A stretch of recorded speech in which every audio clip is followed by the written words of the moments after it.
It's finally here. The return of a series that was never supposed to leave in the first place. For those of you still that think that I left, I never left. MimDQ787B is back with the series.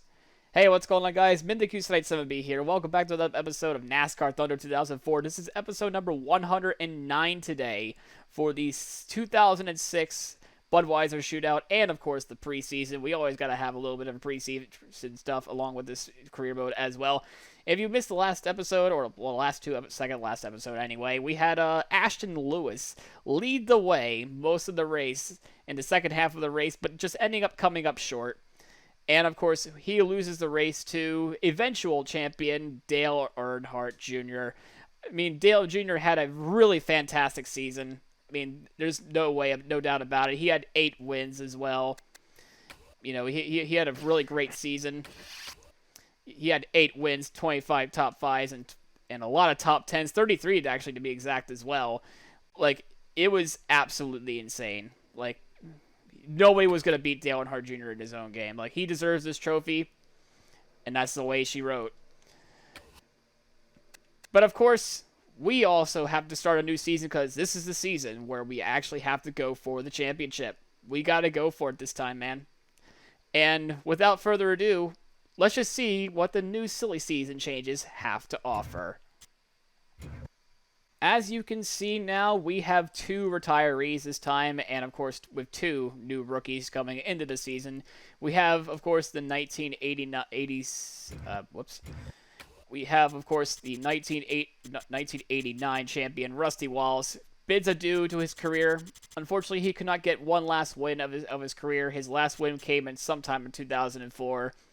I don't remember where that was exactly. I think I might have DNF in that race or whatnot. But Rusty Wallace, of course, he goes out with, of course, 3 top 5s and 7 top 10s of the year. His progress definitely regressed. He got a second place finish, I think Richmond or whatnot.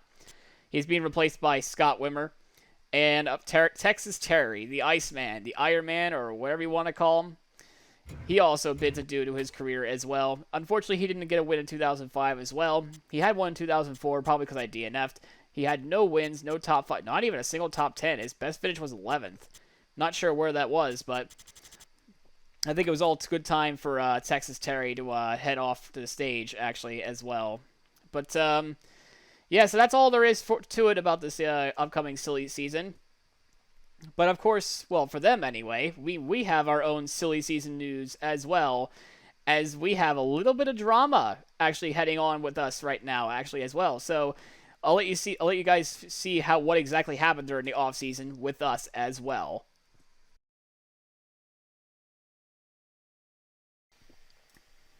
Please take a seat. Where's Joe? He's out in his winter house. Now, Nick, we have been very impressed by your performance this past season with your small team. So let's get down to business. Well, thank you. I feel like we can continue to climb this mountain in the Cup Series, and I feel like I can reach the top this year. I feel like this year we can actually go win the championship. I was afraid you were going to say that. What do you mean afraid? Joe wasn't so pleased about how you were unable to help Tony with his run in the 2005 season. Smoke isn't mad at you by any means, but, you know, we've all made mistakes here and there. And with now you confirming to me that you're going for the championship this year, you kind of want some more money.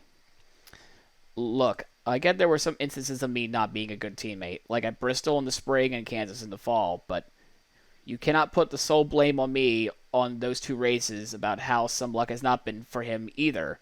I understand, Nick. It's not me. It's, Joe. It's Joe saying this. He now wants $18 million a year this year instead of $9 million from the last year. $18 million now? Is he out of his mind?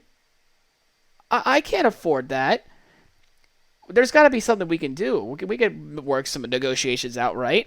Well, we can keep the original $9 million if you would cooperate with the teammates, pushing them for the win like we did last year. And of course, we have to, make the priority, of course, would be the same, is to make sure one of them wins the championship. So I'm being used. We had a deal about having this growth of a team for our organization as well. I mean, my whole purpose now is to try to go myself win the championship, and I'm not just going to go continue having my main focus to make sure somebody else does. Yep, we're done. I'm walking out. Where are you going? Home. Your boss is a coward for not speaking about this to me directly about this. It almost seems like those 10 wins I had, seem to have him rattled a little bit. Wait, hold on. There's something you need to know before you leave. What's up? The employees and the cars. If you're going to leave, we would need the cars back. Then take your cars back and your people. I'm not just going to be in the Cup Series of my father's team just to be used as a slave. I needed this partnership to push myself forward, and this is the way he saw it. Goodbye, sir.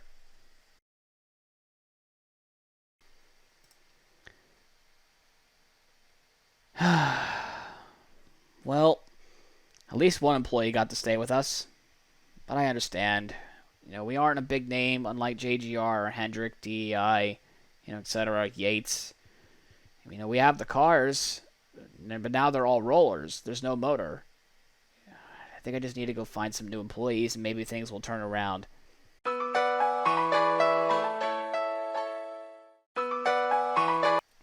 Hello? Hey, Nick. It's Rick Hendrick off of Hendrick Motorsports. How are you doing? Well, I was certainly have been down in the dumps until you called. Hey, I heard about your troubles with your alliance with JGR and how crafty that man is right there. After I signed Brian Vickers in the 5, he decides to do this to you. I was originally going to assign you to replace Terry Labonte since he retired at the end of this year. But everything has been going over there. It was even official for you to confirm that partnership to even continue. And now all of a sudden, he just gives you the axe and he just decides to jack up everything on you and to try to, cheap you out. Yeah, he saw the performance of our 56 team and how well we've been growing, and now it's all gone. I'm just back to where I was in 2004. I mean, I don't even have any engines. Now I'm just back to the Pontiac bodies. No engine. They didn't even let you have one engine. No, sir. The engines were all, Joe Gibbs Racing engines. Well, old Joe Gibbs Racing engines anyway, ever since the beginning of our career. That ain't right. So here's what we're going to do. There's no catch. MB2 were in a similar situation. They are Pontiacs, but they're since both are manufacturers under GM. Motors are compatible. MB2 has been using our engines for the last few years. It only makes sense for you to actually give you some motors as well. We are going to give you not one, but 2 fresh engines from the shop here at Hendrick Motorsports, free of charge. And also, a little spending money as well for your troubles. Just, get yourself acquainted with some R&D. No way. Is this a joke? Nope. And I don't need you to help anybody to go win races. You can go for it on your own. I just didn't like what happened to you. You've been a very impressive driver, and I think you can go out there and go try to win this championship this year. And I really want you closer to this championship battle, and I think this is the best way we can do it. I don't know what to say. I definitely won't disappoint you, Mr. Hendrick. Thank you so much. I won't let you down.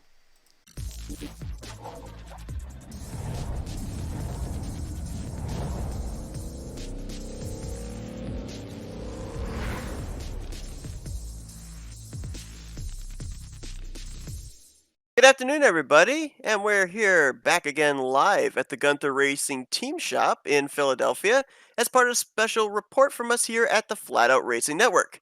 I'm Seth Cole. Of course, I'm here with the driver of the number 56 MBNA car of Nick Gunther. Hi, Seth. Welcome back once again. First off, Nick, I want to say congratulations on your hard-fought 4th place in the championship. I know that it may be a little lower than what you thought, but having 10 wins last year is definitely a memorable season for you, your team, and your fans. Well, thanks. It's been a hard-fought year, all of last year. I mean, sweeping Dover is probably the highlight of the year, honestly, out of the whole entire season. Just so thankful to see my family and friends in person at the track supporting me. I mean, winning 8 more races was also awesome as well, but now we just have sights on a bigger picture, and we just have to have a bigger mountain to climb. So we have two new prospects that were basically inseparable the entirety of the 2005 Busch Series season, with Scott Wimmer taking over the Penske number two and the 2005 Busch champion Brian Vickers in the Hendrick number five. Replacing the retiring Rusty Wallace and Terry Labonte, respectively, with them being in such high level equipment, would you expect them to feel the pressure taking up some huge shoes to fill? I've been watching them too this past season in the Busch Series before we go to these Cup races, and I was certainly impressed by their performance and the respective equipment that they have, and I would say they certainly have earned those rides for sure. I mean, it'll be definitely a really fun battle to watch this year for Rookie of the Year. Now, I've noticed in the shop that you guys are going back to being a Pontiac team, and there have been rumors of a fall off between you and Joe Gibbs. Is this true? I mean, you do see the car. Yes, the car. We only have one fully built right now, and we're building a couple more as we speak. Joe and I sat and talked about how well we've been doing, and they saw how we're going to be fighting for the championship this year. To put it shortly, they wanted more money, a lot more money at that.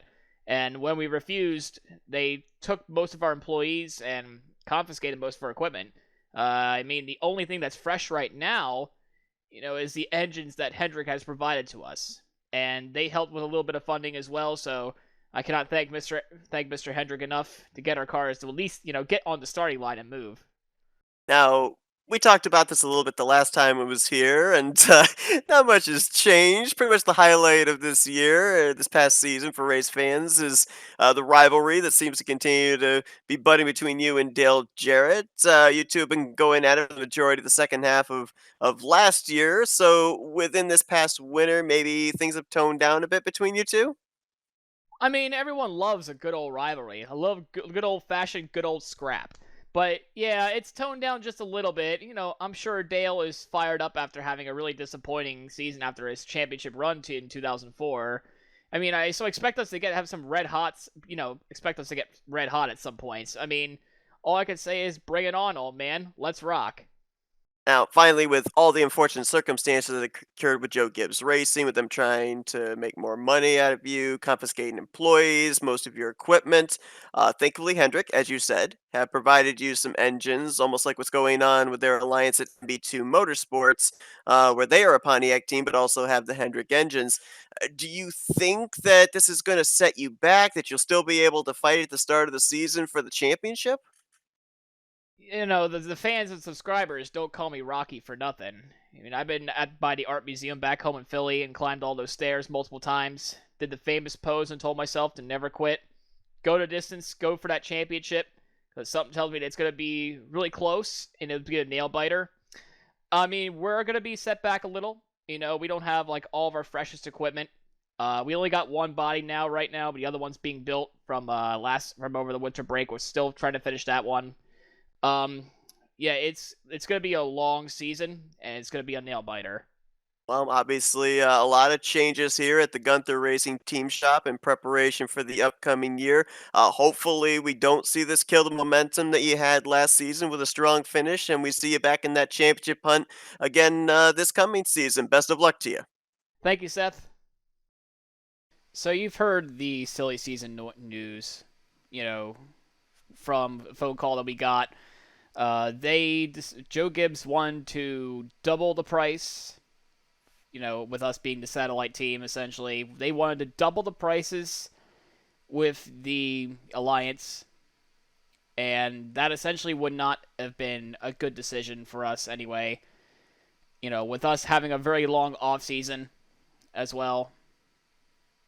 No, hold on. So you definitely heard the silly season news with us. After when we had our little talk with, of course, our main man, Seth, Mr. NSCRA, Mr. Flatout Racing Network, as well. For fuck's sake. Well, I'm sure you've seen all the. Well, I'm sure you see all the news, from the silly season. Of course, I gotta thank once again to Mr. NSCRA, Mr. Flatout Racing Network, for helping me out with these intros as well. I actually would love to have the little, every now and then I would, fuck's sake, why can't I do it right? Well, there you have it at the beginning of the video. Well, there you have it with the little silly season introduction there. We're no longer a part with Chevrolet. The Joe Gibbs Alliance, like he said, Joe Gibbs wanted to have us to pay double of what we had last year, and we couldn't do that. We really could not do that. We really couldn't do that. And they confiscated most of our employees from what we can tell as well. They confiscated most of our employees. We actually got one that was actually loyal to us, and it was our front tire changer, who had a massive buff. And they, of course, this guy was absolutely loyal to us. I don't think we got anybody else. I don't think. No. So of course, here's the lineup anyway. Of course, we got the only one employee that would manage to say like he got fired from Joe Gibbs, but he wanted to stick with us, and we were very happy to have him aboard, and we happy to have those stats. But in terms of like the builders now, we have Sheldon Wynn.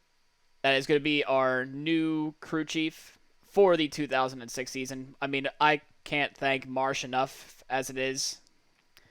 I just hope that he, works well with his future endeavors. He got us 10 wins last year. Let's go get some more trophies, this year. And for those who don't, also as well, we're back to Pontiac, but also, oh yeah, our equipment. I forgot to show you the equipment. Yeah, our equipment, mostly our good stuff, got confiscated. But there was an other business owner who helped us out in the power unit. That's right. Hendrick Motorsports supplied us with 2 engines. These fresh 2 engines from the shop, courtesy of Hendrick Motorsports. We have the Hendrick power unit, but of course that's like a reference to also when MB2 essentially had the Hendrick Alliance as well, because they had the Hendrick engines. But of course the chassis and bodies we had to do on our own. Unfortunately, though, with Joe Gibbs confiscating our bodies, one of them is still being built on. They took the fresh 2 ones. So we only have 1 body for 2 races, for the Daytona 500 and the Rockingham race. It's going to be a tough battle, especially since we got like 1 chassis we have to work with, essentially, because we got to go repair 1, and we also got to go build 1 as well. We'll go build 1 once once the preseason is all done. Like when we go to the Daytona 500, we'll start building anything, because it won't not count a week. Shop editions, of course, is still going to be the same. I understand this intro is long enough as it is, but I think it's high time for us to go get ourselves a new paint scheme. Let's see what it will look like this year. Presenting the 2006 MB&A Pontiac for 8 more races of the season. Just look at this baby. It kind of looks like the Ricky Hendrick, Kyle Larson type of car. That's kind of what I was kind of going for, since we kind of have that Hendrick, quote-unquote, Hendrick alliance in some way, like how MB2 has it with Johnny Benson and Jerry Nadeau. But of course, with us, the only alliance we have is the power unit. So it's not even a full a engine supply anyway. We're not really like actually having a full quote-unquote alliance. And Mr. Hendrick even told us, like, hey, race for yourself. There's really going to be no hard feelings if anything were to go wrong or whatnot. So that's the main looking car. That's going to be the first 8 races of the season. But tonight, of course, we have the Bud Shootout, so we got to go put in our nighttime colors once more. I think it was green. Yeah.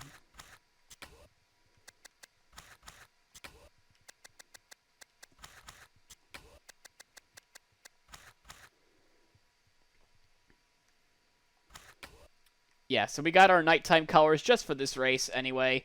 Got to go fix the numbers real quick, actually, as well. Ooh. Yeah, we'll make this black.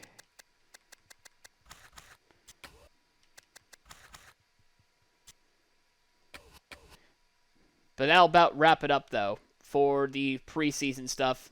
Let's just get right into it. We're going to go into the Bud Shootout, of course, with brand new stuff. Brand new season. Even though we're going to be basically...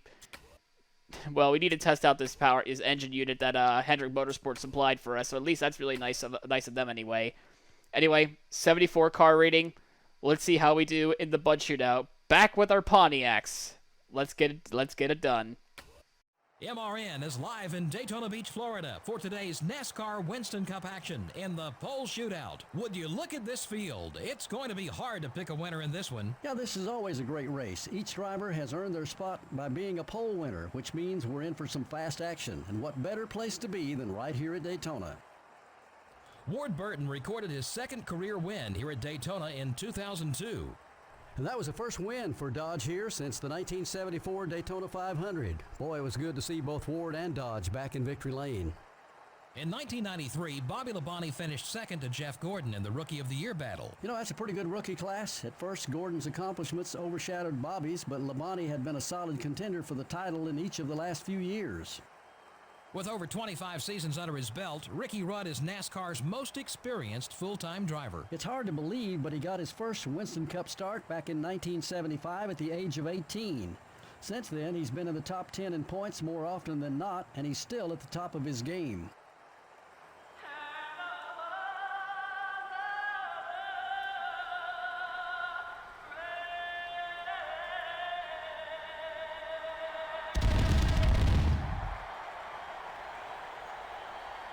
Gentlemen, start your engines.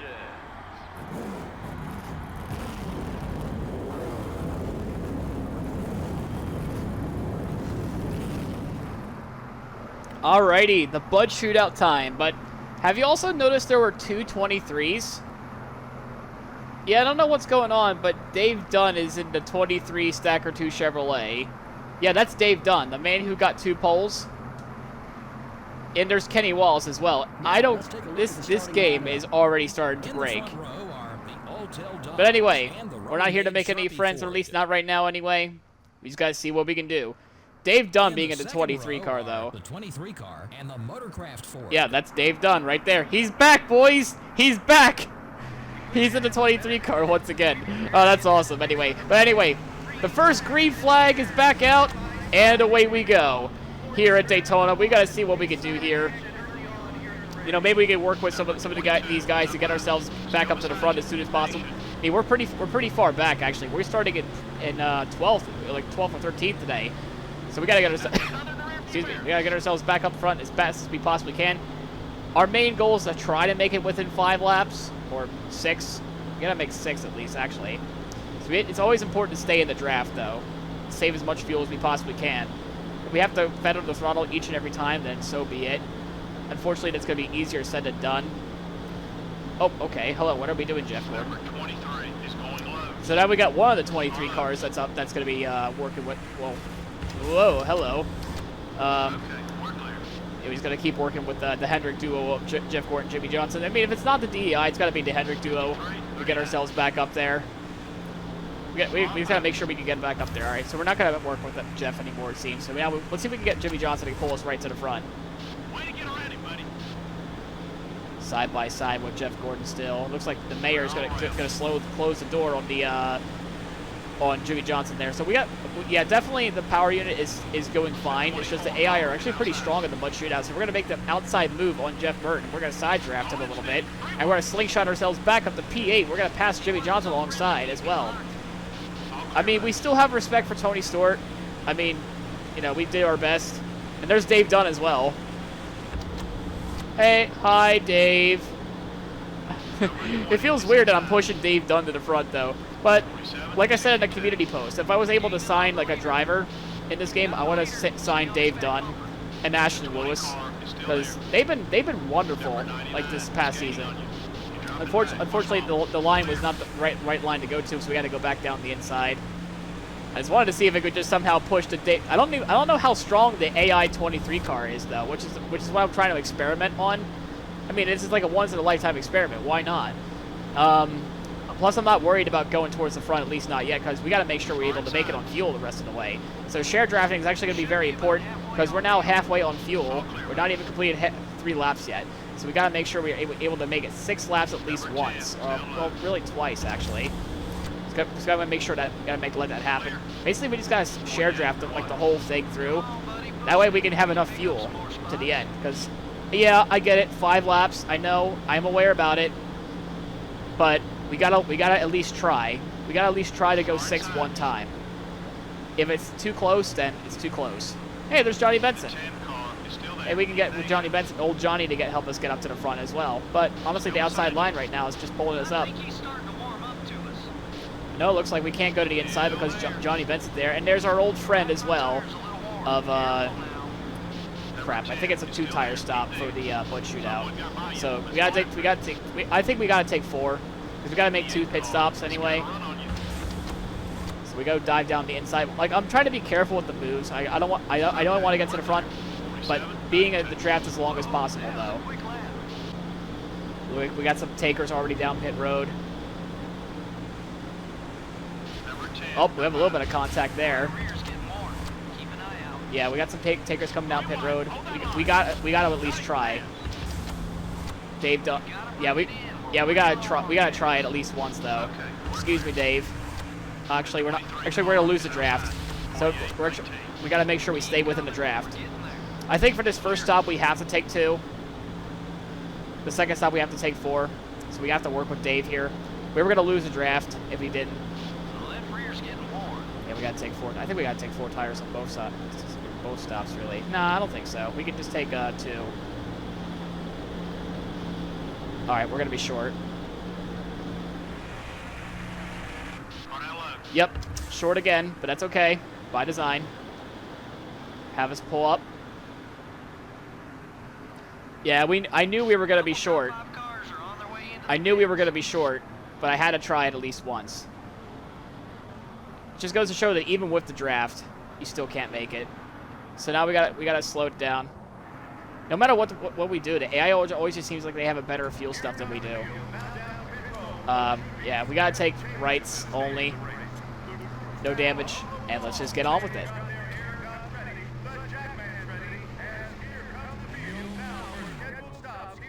It still feels weird that there are 2, you know, 2 Sacker 2 cars. It's so weird. Why is that? Why is it 1.5? We pull out in front of Ricky Rudd because of that 2-tire stop. We're actually going to shift very early to get ourselves as much. We have somebody running out of gas, I think, on the backstretch as well. That is Tony Stewart. Okay. I don't know what the crew chief's doing with that, but they're gonna be well behind. And honestly, I need these guys to get in front. I need Rudd and company to get in front. So that's why I'm trying to feather the throttle right now. All right, they should be in front of me. Oh, we got Dave Dunn. Hey, Dave. Number 23 is coming So we're gonna let Dave go by and we just go right behind him. We're gonna get a push from old Kurt Busch. Oh gosh, look out! It's the top 2. Ah, man. Sorry, Dave. I didn't know what everyone was doing. They were all out of gas trying to make it 7 laps. That ain't gonna work, boys. 81, 31. 10, buddy. 10 laps to go. So my plan now is to try to clutch in a way. Yeah, I know it sounds ridiculous, but we're gonna try to clutch. I mean, we do have to take 4. That's the biggest gripe that I have. We do have to take 4 at this point. It's just gonna. I just find it funny how I'm just working with Dave Dunn right now. I just find it really funny. I mean, it's an exhibition race. What do you want me to do? It's not a points paid race. It doesn't really matter. We're only gonna gain $200,000. Like, why as well? It's like a once-in-a-lifetime opportunity to work with Dave Dunn in a separate 23 car. Like, how and why? I mean, yeah, I understand why, because he had 2 poles. Believe it or not, 2 poles in the entirety of the season, which is really weird. Got the number 3 spot. 49. So now we're just going to stay behind him for a little while. Keep on it.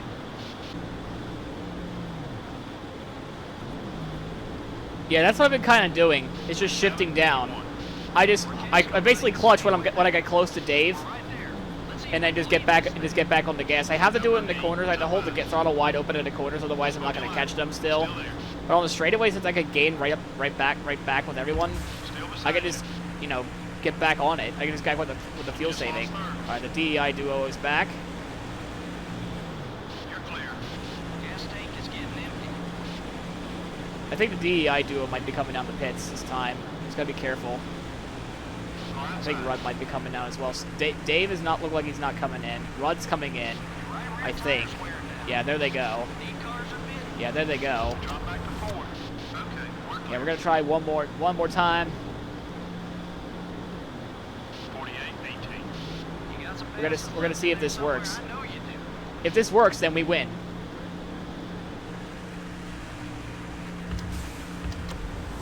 Dave, that'd be great if you were to run the bottom. Number 12. Well, let's see. We're low on fuel now. Okay, back Should be to fine. 4. Clear on both sides. And shift clutch here. Turn back to 4. Oh, we're not even like fuel tank almost empty. 12 car is inside. Yeah, this is great. Clear The all fuel way. light just came on. We could make this. We did it. Watch out now. We gotta go on the outside.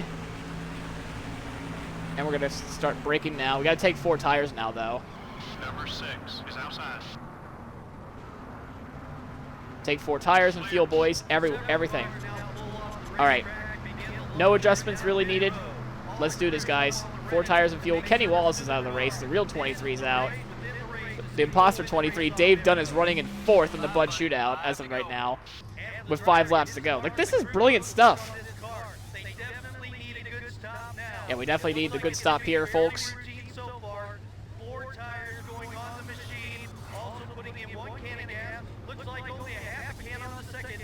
I don't understand why it's a half keg on the second, though.